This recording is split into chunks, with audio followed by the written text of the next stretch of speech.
This is We the Sales Engineers Podcast, show 189. Welcome to We the SEs Podcast, the show for sales engineers by sales engineers with your host, Ramsey Majaba. What's up, SE Nation? Welcome back to another video. This is show 189. By the way, I am your host, Ramsey Majaba. And as always, we have a great guest. Now, the thing is, I say this every week. We have a great guest, but I can't really help it. By definition, sales engineers are great, so we have great guests. And today's guest is Dave McCauley. He's the VP of Sales Engineering at Proverity, which is a startup, and it's meant to help sales engineers or sales engineer leaders and sales leaders understand the sales cycle better when there's a proof of concept. He will talk about it a little bit more, but I think of proof of concepts as the hole where deals go to die. If they're not managed properly, a proof of concept may just drift off forever, and the deal will stay in the pipeline, but it will never close because it's not being managed properly. And that's what we talk about, Dave and I, about how we can resolve it, how we can make sure it closes, whether it's a win or a loss, as long as it closes. And that's the topic of conversation. So if this is interesting for you, stick around. If it's not, we talk about other things that say like sales cycles, but I really think it should be interesting for you. So let's just leave it at that and jump into the show. Hello, David. How you doing? Good, Ramsey. How you doing this morning? I am doing well. I like your setup behind you. If anyone's on YouTube, you should come in and see the 4 screens behind. The screens are supposed to be in front of you. My experience. I don't know about yours, but you seem to have a lot of screens behind you. That's a little history, an old school a malware lab I used to run years ago, but the screens remain. Nice. All right. Well, maybe you can start just by introducing yourself to the folks listening.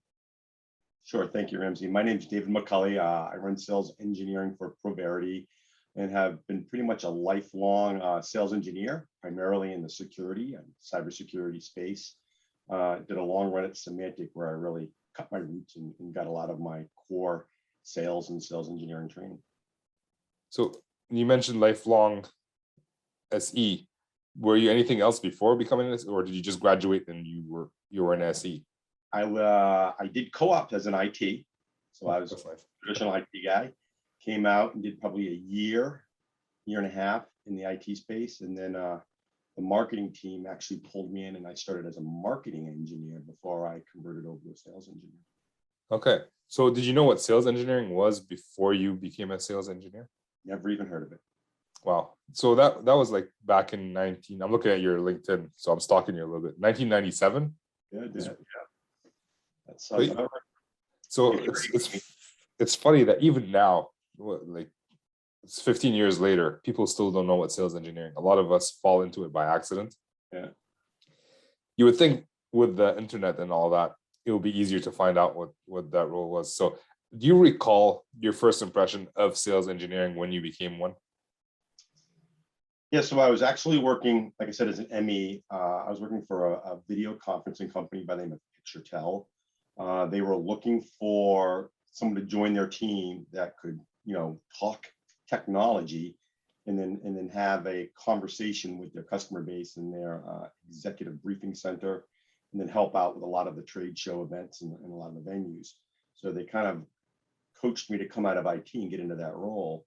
And then once you're on a trade show floor, you start meeting sales teams and you start meeting everybody, and then all of a sudden you realize what it means to be a selling partner or shift from a cost center to a profit center. A little different world on how the comp packages are created, how you're treated. It's a different culture than being in IT for sure. Yeah, that's definitely true. I worked in a cost center as a network design engineer, severely underpaid. Yes. Yeah. So, compared to sales engineers, I would agree. Yeah. So why have you stayed in sales engineering for so long? Like, why haven't you tried anything else? I don't know. I really enjoyed the job, I guess. The highlight for me is being in front of customers, right? Back in the day, I was traveling fairly often, which it gets you out of the office, from behind your desk, from behind your keys. So it's that balance of how can you be heads down for 3 or 4 days trying to figure out, a new feature in a product, trying to master your pitch or your demo or your process. And when you do your evaluations, what kind of evaluation model are you going to put together for you and your AE versus getting out into the field and being in front of customers and in the challenge of getting them through that sales cycle to get into technical wins. So I can get it back to my AE so he can get that deal across the wire. So there's something about that process and getting that win that, I know it's a little bit of an adrenaline rush sometimes. Sometimes you want to rip your hair out, as I have effectively done. Yeah, I can see that. So you worked for a lot of large companies, Fortinet, Symantec, but you also seem to work for companies that I've not heard of. So I'm assuming were they smaller companies? Yeah, so about 10 years ago, I kind of shifted away from the larger companies and started working with some smaller startups. I really started to enjoy diving into looking at these early stage companies. A lot of times I talk about what does it mean to cross the chasm, and that's basically taking a mature technology and getting it to the point where it's saleable. I found it very enjoyable to consult these organizations because now you have this new piece of technology and you believe you can sell it as an organization, but how do you demo that in front of the customer? And then how can you get that demo converted into an evaluation? And then what is the process of that evaluation to knock out that success criteria, get to technical closure, and then get the win? A lot of young companies just think, oh, let's just start selling the thing. Well, there is a methodology and a process to this, and you got to figure out how that process is going to be effective in those young companies. So I enjoyed kind of doing that consulting and trying to figure it out. In a lot of those scenarios, I would be SC number one, trying to figure out what those processes are to be able to get to that technical win. So did you see that the process changed from one company to another, or is it the same process that can be used for pretty much every company? No, I think the evaluation process in particular is different depending on the product, the market you're selling into, and the methodology behind it. And a lot of times that methodology is framed by your VP of sales or your CRO. They may have an idea on what they want for sales cycle timing. They were going to want to know how the AEs are going to work with their SEs through the process. So there's a lot of factors that can impact getting through a technical evaluation. Okay.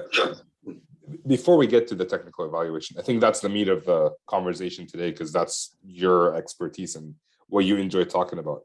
But last time we were talking, we were talking about demos, and I was saying, oh, demos should be right before the proof of concept. And you're like, oh, demos can come in at any time. So I want to hear your thoughts about demos. I don't want to do a demo to my customer if I don't know what problems they're trying to solve and if they have budget. What are your thoughts around the demo specifically? So I've seen this done a couple of ways.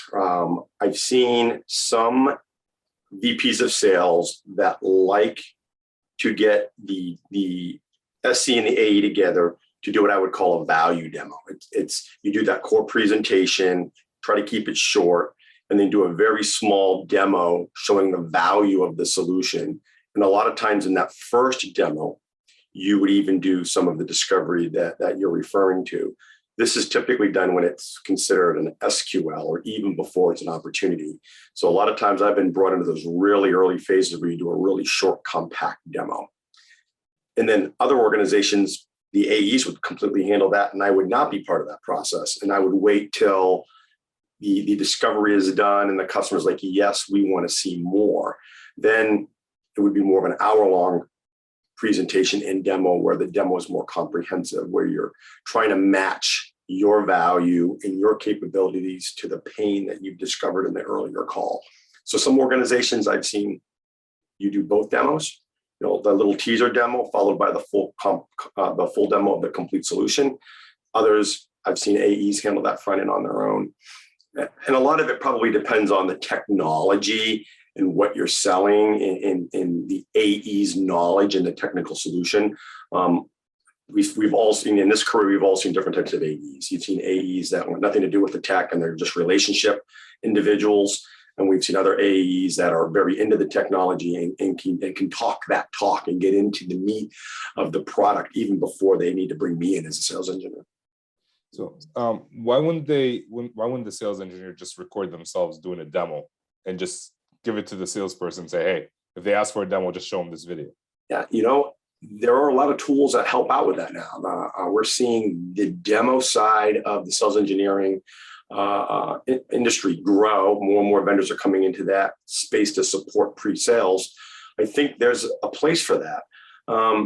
There are some AEs and some organizations that rely heavily on relationships, which I like to classify as touch points. So I think there's a human element. If I can get on the call early and I can get some additional discovery as a technology professional, may help the sales cycle. And it's just another touch point in a relationship I'm building earlier in the cycle. So there is a relationship element that, maybe I'm old school, but I'm really a big believer in. I think the relationship component is pretty powerful. Yeah. So here's the distinction that I say for SEs. If you have the time, do it. Build that relationship. But if you're one SE covering like 5 salespeople, that's where it gets tougher for the SEs to build that relationship. Completely agree. I think that is a great way to look at it. It's going to come down to your actual workload, because if the choice is for me to drive an evaluation on a revenue generating opportunity that's close to getting completed before the end of the quarter versus going off and doing 5 and 6, what I call those little teaser demos, the evaluation is probably the right place to put your effort, right? So it comes down to your time and resources. And then we could have a long conversation about, SE to AE ratios and what those numbers should look like, and when should organizations make adjustments. That's a whole other topic of conversation, but that has bearing into that topic. There's also a benefit to using those demo tools that you were mentioning. Like I know Consensus, I know Navitech. I have to say Navitech because last time I said Navtech, everyone's like, what's the company? It's a new company called Navtech. No, it's Navitech. If I said it incorrectly, forgive me.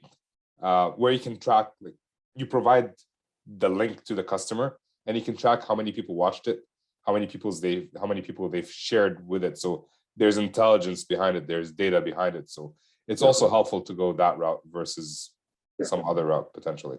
And I love that concept because it could be a combo of both. You could do that teaser demo live, but they want to show other folks individually, internally. It's much easier to send that type of a link to get access to that. Yeah, so they can evangelize throughout the organization. Nice. All right. So when we talk about the sales cycle, there's the, you get the lead in, whether it's MQL, SQL, and right now there's a DQL, which is demo qualified lead that Consensus came up with. I heard Garen Hess say it, so I'm giving him credit for it. And then you have discovery phase, and then usually you have the selling, which includes potentially a bigger presentation and a proof of concept. And I see a lot of deals just die right there, not because it wasn't qualified well or it wasn't demoed well. It's just after there is no project management for that. What mistakes do you see people do before they even get into the evaluation portion? This is a great question. I think a couple of things. One, you need to have a very well-defined process, right? You need to know the stages within your evaluation. So you need to kind of build that and outline it. And you have to have some fundamental rules you want to follow, like evaluations need to end. They have to have an end date. What I find is disastrous for POCs or evaluations is when they get in and you don't have an end date, you don't have well-defined success criteria, and you have milestones along the way. Otherwise, organizations that are evaluating your technology, if they're not truly committed, they'll just drag this thing out. And the evaluation, more than any other task, is the most complex, most time-consuming task that the SE has to perform. So if you're not in a good one, it is a complete time suck. Well, it's also like not very helpful for the customer. Where I'm working with a large customer. They were working with another salesperson. They asked for licenses. The salesperson just provided licenses. And after the license expired, they reached out like, hey, can you share some more licenses? Because we never got the chance to play with it. Mm-hmm. and then for some reason it ended up being with me. The salesperson was on vacation, and my question is, what are you looking to test? How long do you need to test it for? Like, none of that was available. Correct. And why have, like, you had a 30-day license, why weren't you able to use it? And they're like, we want to test this. We had the 30-day license, but we weren't able to use it because we couldn't schedule a time with the SE to come and show us how to use it. I'm like, all right, how about we schedule a time with the SE and we get you the license that day, so you'd have the amount of time to actually do the testing or play around with it versus having it sit around and then you won't be able to test it. Like, oh, I don't have time for this right now, so we'll come back to you in December. Yeah. So a couple of recommendations that I do is I always do a kickoff call, right? So a kickoff call is when I provide licenses to my customers. It's when you get the code, the POV goes live, and we start the tracking. Like, this is when the POC is now going. So we do that. And then in addition, I believe in a weekly touch point. So you basically want to have a time and day every week where you check in, even if it's 30 minutes, right? So that 30 minutes will allow for you to ensure that the customer is getting on the solution. Are they having any problems? Are there any action items we need to do? Do I need to submit anything to product management? And are they getting through the success criteria? So every week you have a touch point. Even when running teams and talking to my SEs, that's one of the first things I focus on. Are you running your weekly calls? Are they showing up?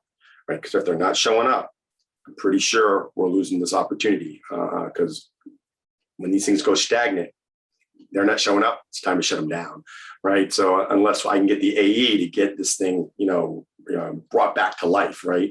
So there is definitely an element to that. Can we do a bit of a role play? Sure. Let's say I'm the customer, mm-hmm. and you're trying to schedule a kickoff meeting and then tell me that you want to do those touch points every once in a while. Mm-hmm. This is experience that I've seen from customers, and I'm curious to see what you would do. So do you want to take it off, or do you want to start? Sure. All right. Let's be Ramsey. I'm excited that we're going to do an evaluation together. Let me give you a little framework of how we run them here. We're going to have a kickoff call coming up in a few weeks where we'll get you access to your licenses in the software. And then what we'll do during the next 30 days, those 4 weeks, we're going to run a 30-minute status call once a week, just so check in, make sure you have no issues, you understand what's going on. If there's any other meetings, if you want to talk to product management, get a roadmap discussion, let me know in those meetings, and we'll schedule other calls along this journey just to make sure you have everything you need to get this evaluation done to the level you want, and make sure you're seeing the value and we're knocking off that success criteria. Right? Hey, David. The other competitor I'm working with is just going to give me the licenses. Why do I have to jump through all these hoops for you?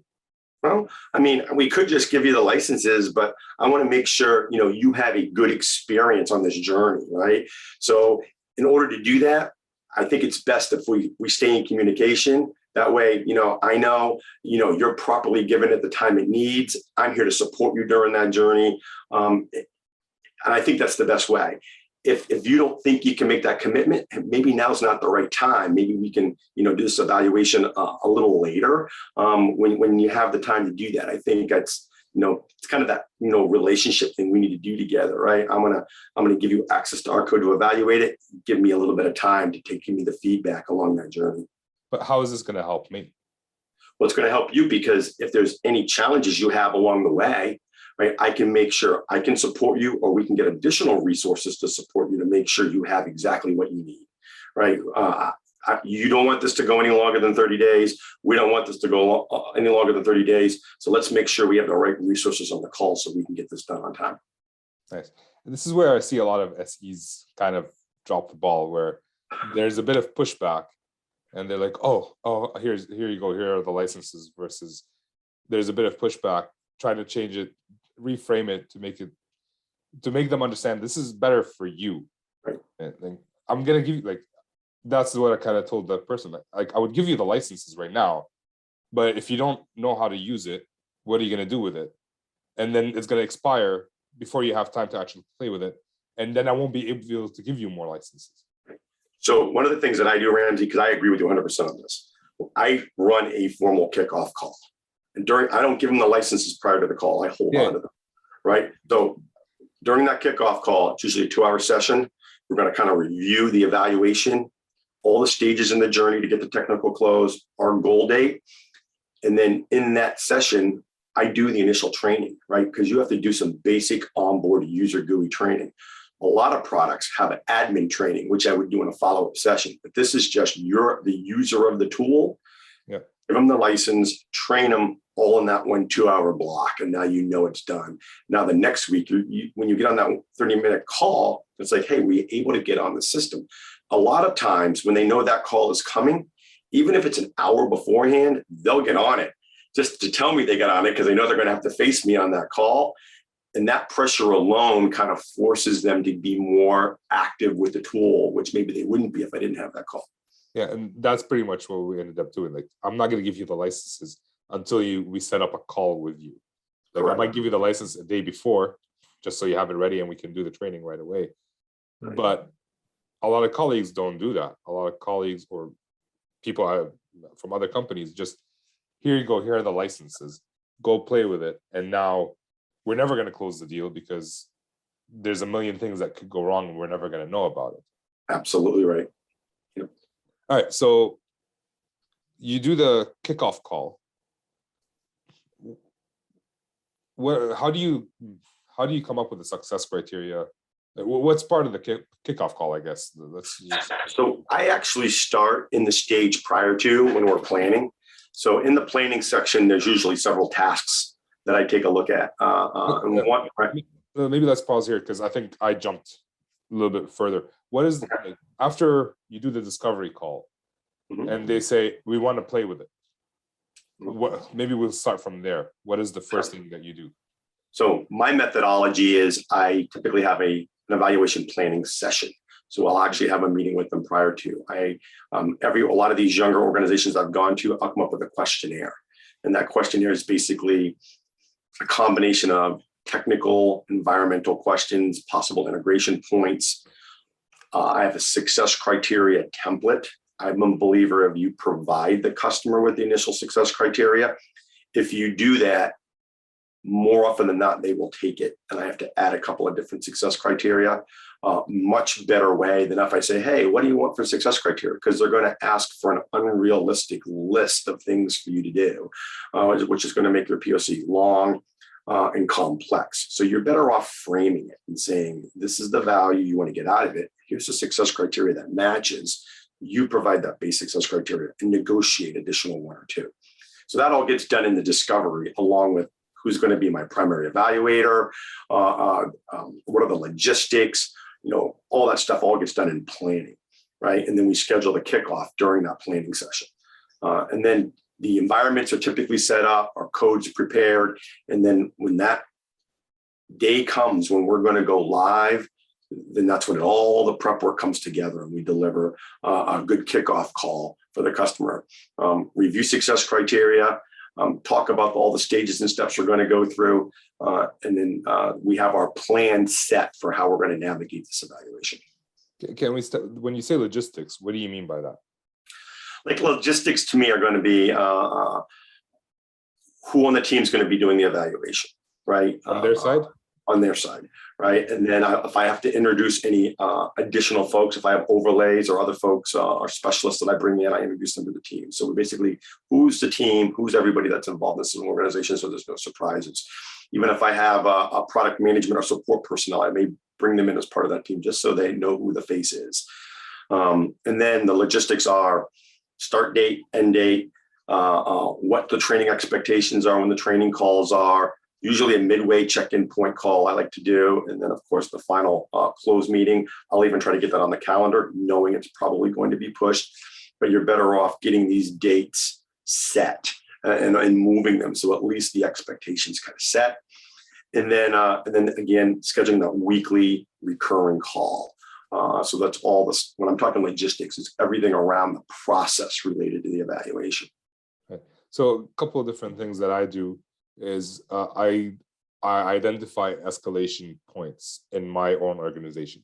Let's say I bring in there's the PM, there's also the overlay that are helping me with the proof of concept on, like I'm an expert in IP MPLS, for example, I'm doing a proof of concept related to LTE.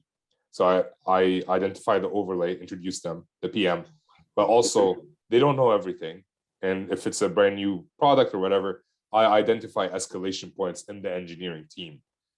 Like I tell the PM, I promise I won't use them for like configuration stuff, but if I run into problems, I need to know who they are and not have to scramble after the fact to find someone from engineering to come and jump on a call. So that I've lost deals because I didn't do that in the past. Yeah, I mean, they're important elements, definitely important elements that you need to track and keep an eye on, right? Again, I think a big part of a good POC is a good POC structure and a good framework that you're working from consistently. And historically, a lot of companies have not had a common structure or framework, right? It's all, an SE comes on board and how do I do an evaluation? And it's kind of like, figure it out, or you find an SE that's kind of done it and they have a little bit of a framework. A lot of the SEs I've known that are senior and strong, they tend to have come up with a methodology somewhere in their career, and they bring it with them wherever they go, and it just kind of comes along with them. That's what I've done. Like the companies that I've worked for never provided a proof of concept plan. We kind of give them the licenses, let them play with it. Right. So and I had to come up with my starting own. to change, right? We're starting to see that change occur, right? Because as we've talked in the past, I have a methodology. I try, once I started working with teams, now when I got POC failure, right, I'm very interested in why they're struggling, right? So I kind of have a methodology I look at on why they struggle, and I start looking into these different functional disciplines to try to figure what those failures are and why, what can I learn from them, and where do I need to make adjustments in these evaluation processes that we put together. All right. So you do the POC plan with the customers. You probably had a session on your own where you came up with your own POC plan and then proposed it to the customer. It's not like you sat there and you start scribbling down with them at the same time. No, you had something and proposed it. Yes, correct. And then that's the expectation, yes. Yeah. And then you worked on logistics. If there's like equipment, I don't know, you worked in security. So if there's a firewall or something, you have to make sure it ships on time to get to the customer. And then you do the kickoff session where you did one training. I've had them proof of concepts that are 1 week long. So my touch points were basically daily. Like I'm at the customer site every day to make sure that, everything is going to plan. How do you make sure it doesn't, like, feature creep doesn't come in, even if there's a POC plan, or it doesn't just, the person who was supposed to work with you just doesn't get pulled into other meetings, little things like tactical things. How do you make sure of that?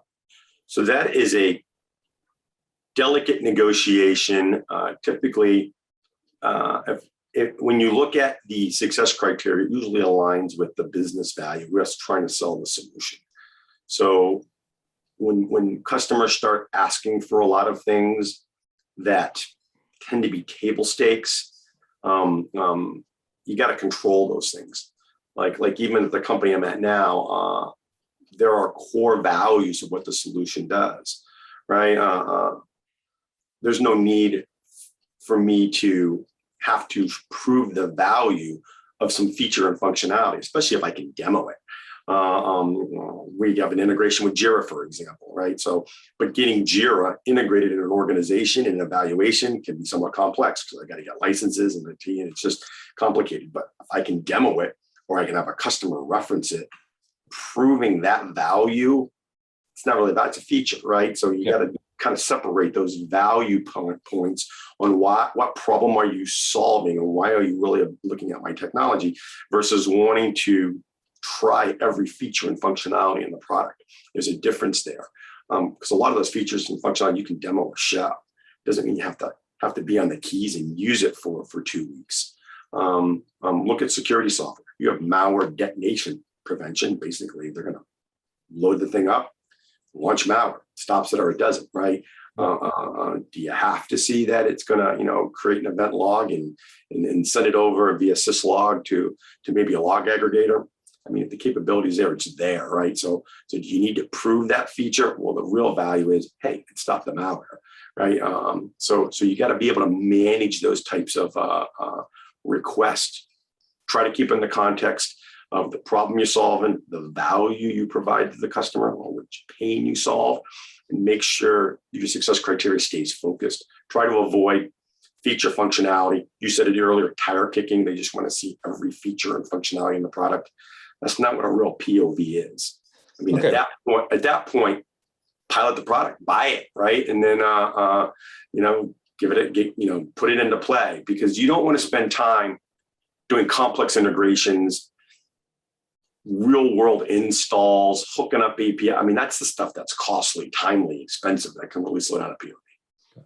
So maybe we should define the proof of value or proof of concept. It's not to show them every single thing, like how it would work in their infrastructure. Correct. What is it? Because customers think that proof of value, like I want them to see that it works in my infrastructure. It works for me the way I want it. How do you reframe that?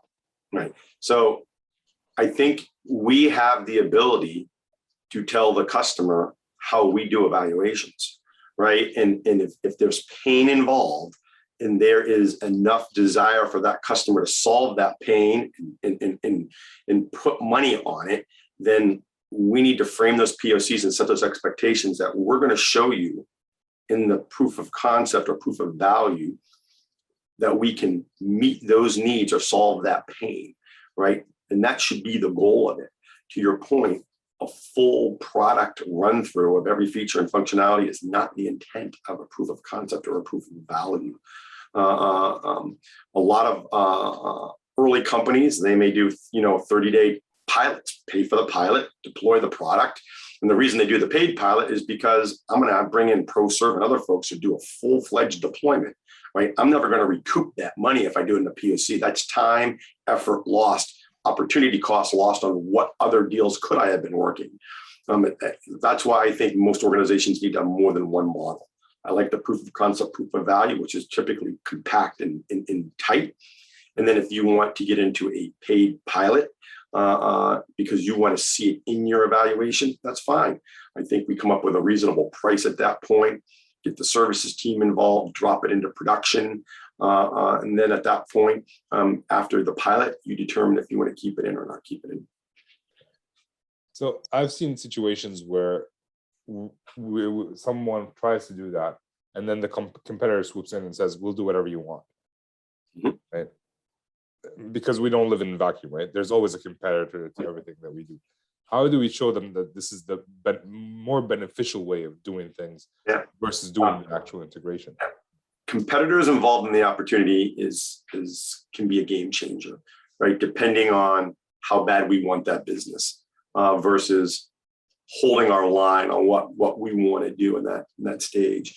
You get a younger competitor in there that really needs the business, that will do anything.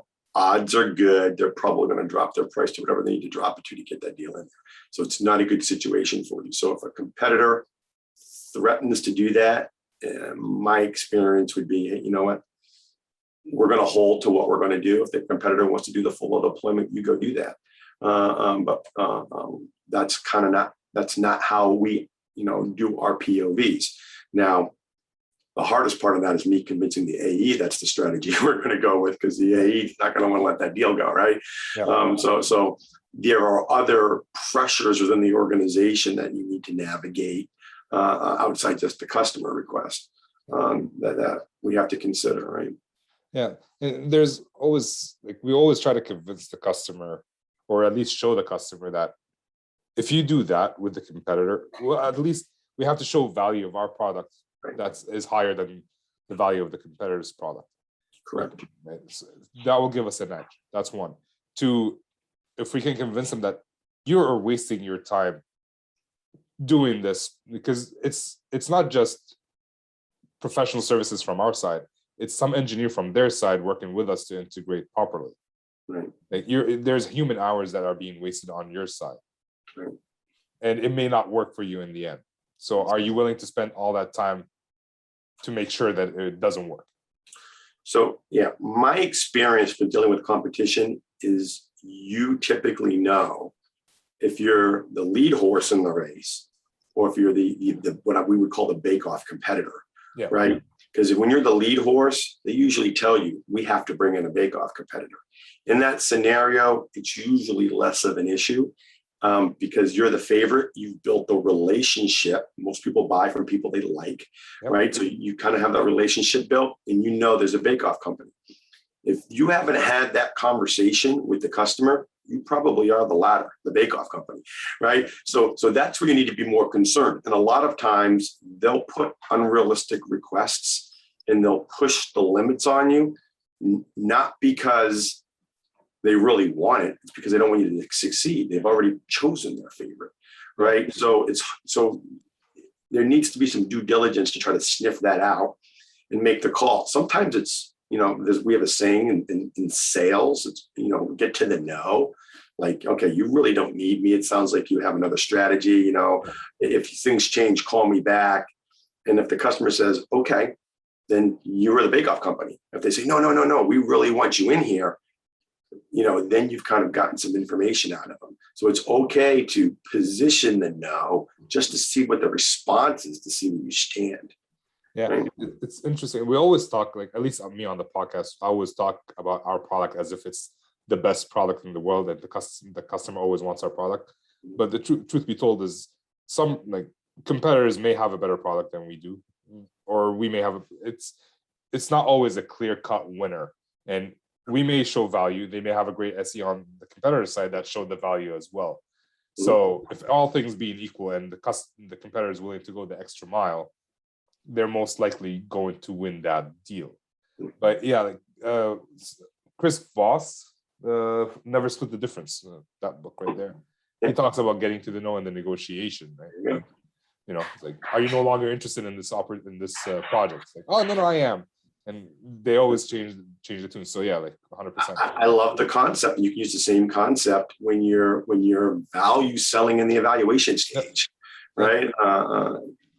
That's why sometimes it's like, listen, I've done it in the past where, hey, it doesn't seem like you guys have the time right now to evaluate this. I'm not sure if you're really planning on buying something this quarter. Maybe we need to, shut this down and put it on hold, and we'll re-engage when you guys are ready. And that's perfectly fair to do. Because if they come back and say, yeah, you're totally right, now you just freed up a huge chunk of your time to go deal with another opportunity that has a better chance of closing. So we also need to be good stewards of our own business and help our selling teams find out what the real state is of that customer.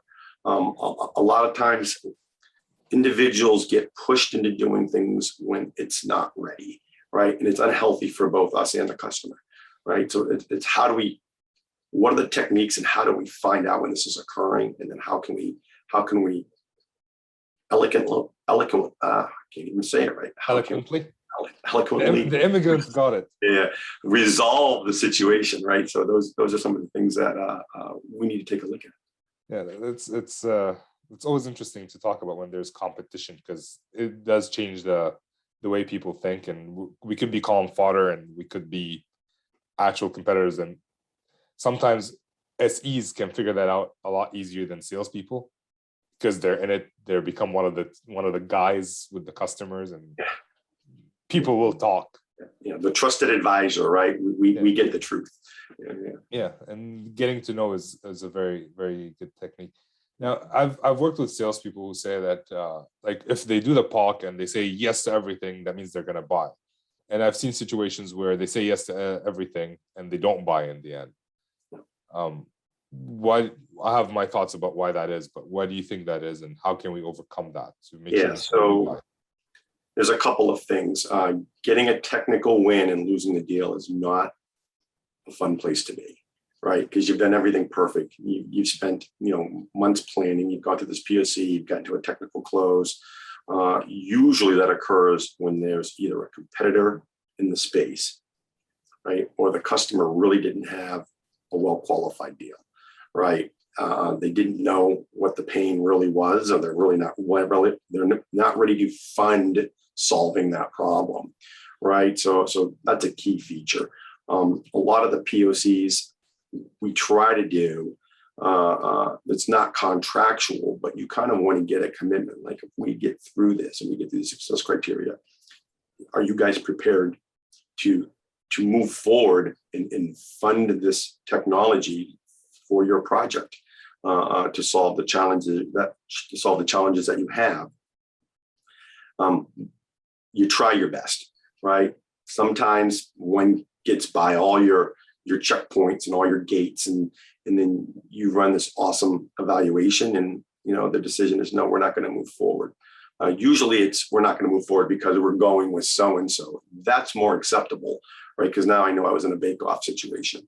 So those are the things we have to watch for from a qualification perspective to make sure that you do have an executive influential buyer with a commitment to make a purchase of a technology in the time frame we expect. So when this POC is closed, that deal is coming in. Have you seen a situation where both, like, two competitors get a technical win, and then one of them obviously gets the deal? Yes. Yeah. I have. Okay. It's rare, but yeah. Again, I personally never lost a deal after doing a technical win. I lose the deal earlier, like, oh crap, we can't do whatever you're asking us to do. So we already got a technical loss, so it's an obvious loss. But yeah, so I've had the pleasure of working on teams that sold to the government, and it can be that strict where you go through your evaluation, you cross all the hurdles and you check off all the boxes, 2 vendors, and then the way purchasing works in the government is the lowest bid wins. So if you're outbid, you lose it. So I have seen it in there are certain verticals where the dollar is everything. So the lowest bid wins. all right. Well, we usually move on to the not so fire round at this point, but I want to make sure that we covered everything you wanted to cover when it comes to. No, I think this has been an excellent conversation. Okay, great. So let's move on to the not so fire round. It's the same 4 questions we ask almost every guest, and I want to run them by you. So what do you enjoy about sales engineering in general? I think you already answered that, but we'll go over it again. I love the challenge. I really do. I've been asked many times, would you convert over to sales? Try product management? I don't leave. I've stayed the course, right? I love the challenge of trying to figure out the evaluation process and how to get a customer through this journey and get to that win as fast and as short as possible. So it's just not the POC itself.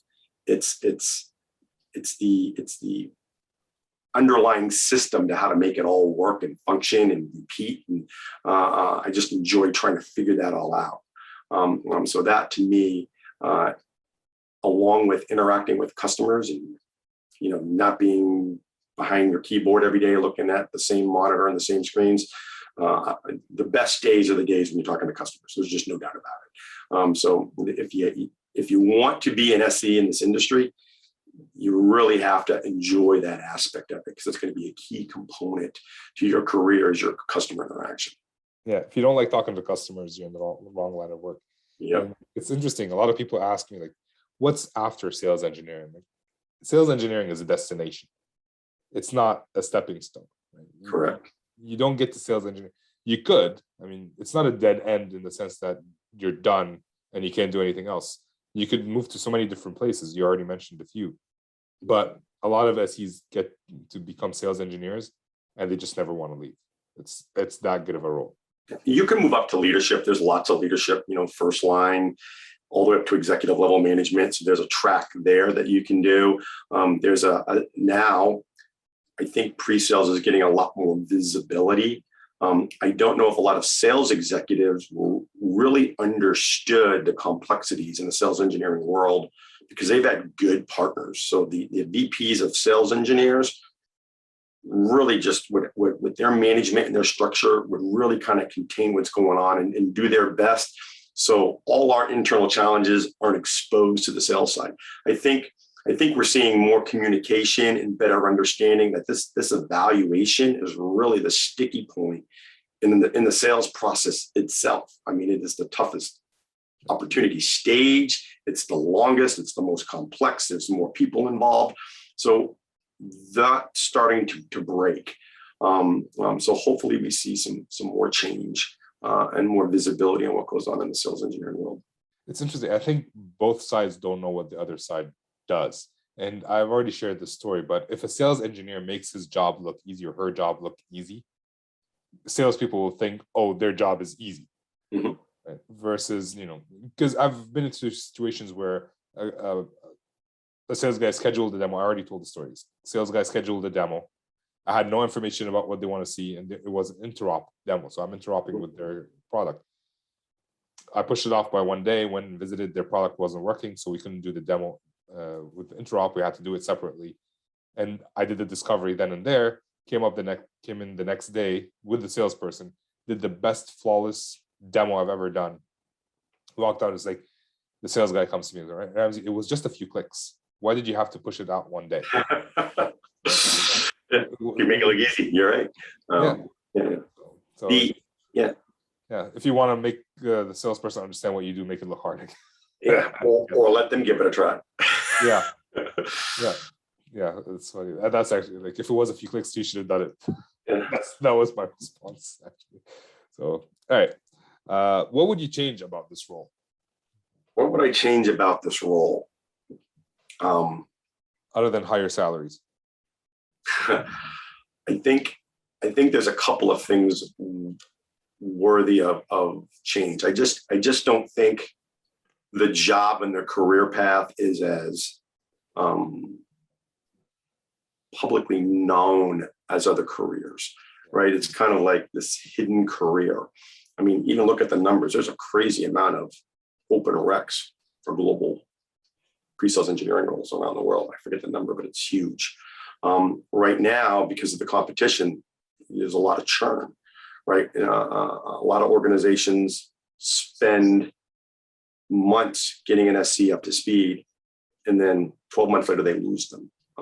So those are some of the things that we look at in industry is why is it taking so long? Why aren't there tools in place to help accelerate an SE learning?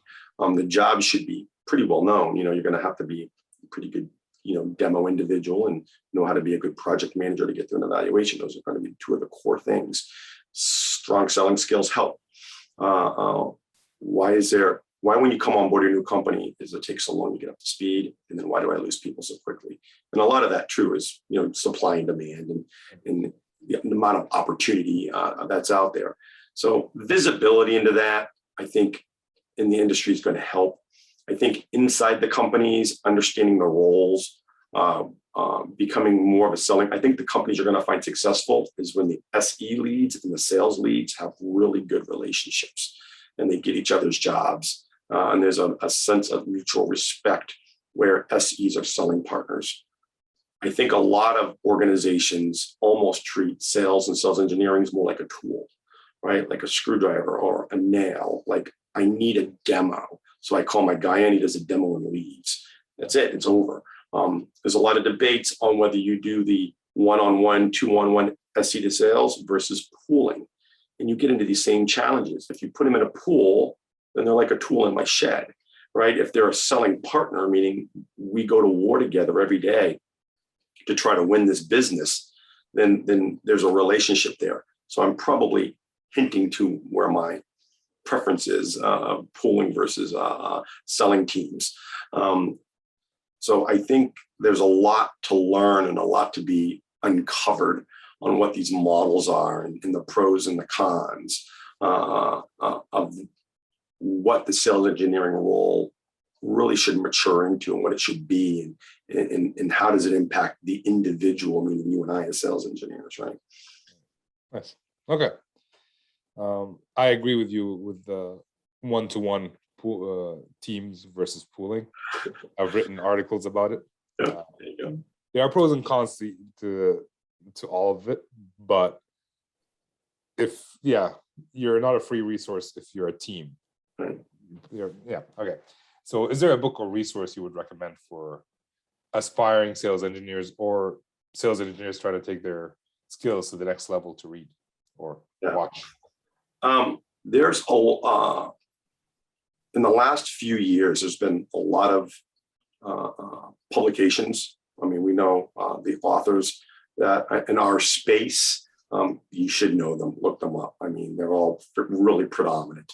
So there's a lot of interesting reads out there. I have the whole collection myself. There are more and more SE related organizations with a lot of community chat boards where you can get involved in this. Things like, messaging and Slack and these public boards. We didn't have this, 15 years ago, right? So there was, back in the day, there was no way to get any kind of resource unless you talked to the SE and the organization that was having the most success. It was like, how do you do it? Right now, there's a lot more collaboration going on, which I think is fantastic. So I'm excited to see this grow, to see where this goes. That's what I would look at. I don't know of many. I've heard we're starting to see them. The stunning thing is there is no collegiate major that I know of pre-sales engineers, right? You go in as business administration or you go in as an engineer and come out. You should ask around the number of sales engineering that have no engineering background. I do not, right? I'm a business administration with a concentration in marketing. Happened to fall in love with technology and look, 25 years later, here I am. So it's kind of. And you worked in one of the hardest industries to work in, cybersecurity. Right? Easy, isn't it? Right. So, and you find engineers that are the opposite, that are hardcore engineers, that you try to bring them out. So, but I think the industry is definitely moving in the right direction, and a lot more collaboration is going on. Even Ramsey, even your podcast like this is another forum for information that we didn't have. So, these webinars, podcasts, social organizations, collaboration that goes on. We're going to start to see this grow, I think, exponentially, even in the next, 3 to 5 years.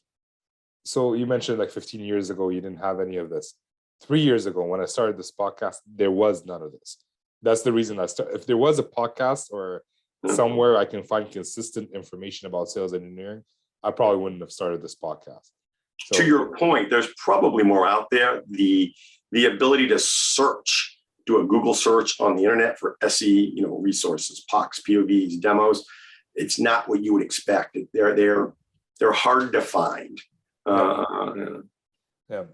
Almost everything that I find when I do a search about sales engineering is either HubSpot or Indeed or like some job board. Yeah. All right. Last question of the not so fire round. Is there a habit that you are working on today to improve, whether it's in your personal or professional life? So, yes. This job can take you on a mental and somewhat emotional roller coaster, right? You're going to find out you're going to have really good days and really bad days. Maybe it's a mature thing to me, but I'm trying. A couple of things I do is I'm trying to read more, trying to carve out some time on my day where I can read, whether it's on tech, process, focus. I think that's a big element of it.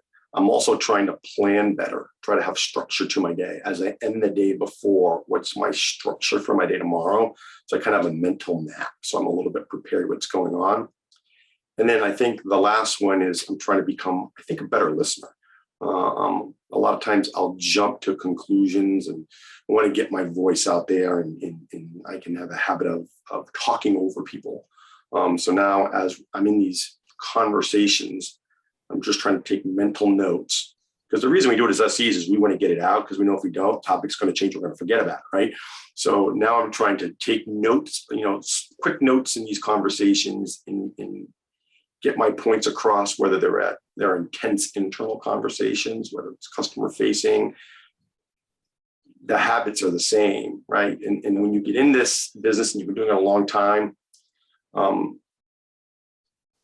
you tend to forget those habits because, you trust your experience and your gut. But I think going back to some of those disciplines is important. So I'm trying to condition myself back into some of those.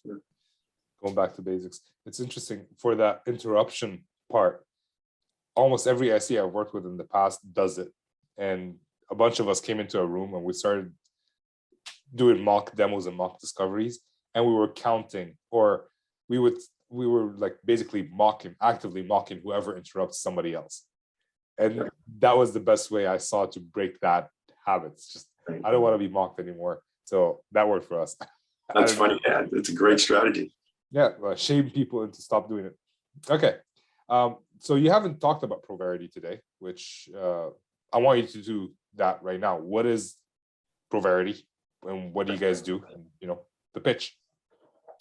Sure. So Proverity, a company I joined with the founders early, is a little bit of a passion project for me. I've always thought sales had all the budget, they got all the tools. And here's this evaluation or this POC POV thing, which is the hardest sales opportunity stage, and it's the hardest task we as SEs do. And how come there's no tools or solutions in the space to help guide this process? I feel like if we had a solution, it could do a couple of things. It could expedite onboarding. So it's kind of a map on how we're going to do these evaluations, and then create workflows where you can kind of check these tasks off as you're doing them. A common framework to go to where you can manage every aspect of POCs, whether it's, the workflow tasks, the success criteria, all the files and links and objects related to it, all the contacts in here, anything related to product management, feature requests, roadmap requests, all those elements, all in one space, right? So you wake up in the morning, you go to this one space, and everything's there. I used to tell a story when I used to do SE work on the government side. I'd be running 7 POCs, and I literally would have multicolored Post-it notes. And each color represented a POC, and all the tasks were written, and my desk was just covered. And you'd be moving them all around because this one is important, and this one's due next. And when you're running 6 POCs, you don't know what task you need to do tomorrow for which POC unless you have an incredible mind, right? And I don't. I readily admit that. So the biggest stress as an SE is shutting down for the night, saying, did I miss something on one of these POCs today, right? That would be my biggest stress. So all the data is there. Get it into a tool, know which tasks, know when they're due, and which ones are due tomorrow, so I can get all these POCs continually moving to get that end goal of a technical close. So that's the whole premise for Proverity and kind of how it's built. Now, the value we solve, I think, has 3 components. For the SC, it's building that platform that's inviting, where you want to manage your business and just make your life less stressful and easier. It also can roll up to your sales engineer and give them signals on opportunities you're struggling. Sales engineer manager, right? Sales engineering manager. So when a sales engineering manager runs a call, it's typically, hey, is anybody struggling with the POCs today? Well, what human being wants to open up and say, hey, yeah, I'm having a terrible time with a POC. Perfect. It's human nature. You just don't want to do that, right? So how can we naturally collect the signals that can be sent up to sales engineers so they can say, oh, geez, I got an alert on Dave. I want to check in with him to see what's going on with this POC. And maybe that alert is, hey, the customer's not checking into my weekly calls. And then my action is, okay, let me get the AE and the SE together, see if I can get this customer motivated to get re-engaged, right? So it's getting those signals involved so I can help my team, right? Because that's what I never had as an SE leader.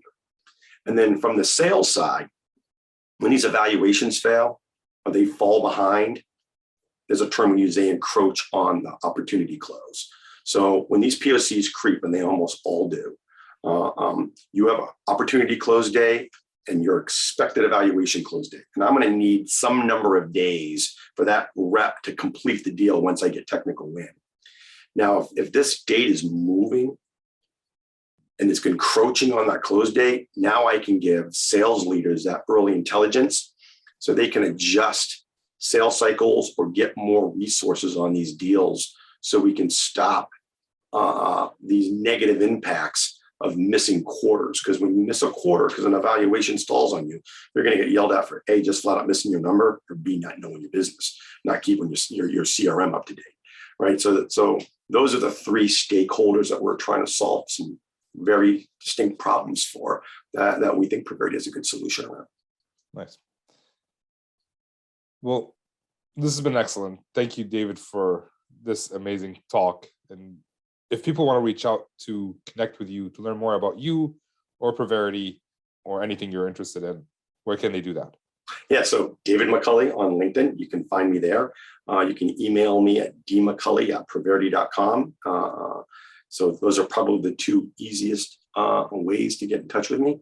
Yeah. Awesome. All right. Well, thank you, David. I appreciate your time. This has been great. And I can do this again and again. We can just talk sales engineering forever. Ramsey, I enjoyed it. Thank you very much for having me on. It was a pleasure. Pleasure was all mine.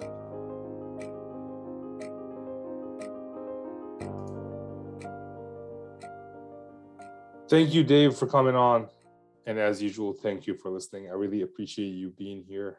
If you haven't shared this yet or liked it, or actually I haven't looked on iTunes in a while to see if anybody put in a review, but if you haven't, please do so, whether it's on iTunes, Google, wherever. Just if it's helpful to you, it will be helpful to others and it will help people find the show. So that's one. Two, thank you, Dave, for coming on because I just learned a lot. For me, it's been stuck in my head that demos, if they're asking me to do a demo before a discovery is done, I will refuse to do it. There is no place for it. But having this conversation, I still wouldn't want to do it. I would rather the salesperson does it if it's a simple software. If it's a complicated software, I'd rather send them a video. We'd have to invest a lot of time in doing video or a toured guide the same way like Navitech and Walnut does.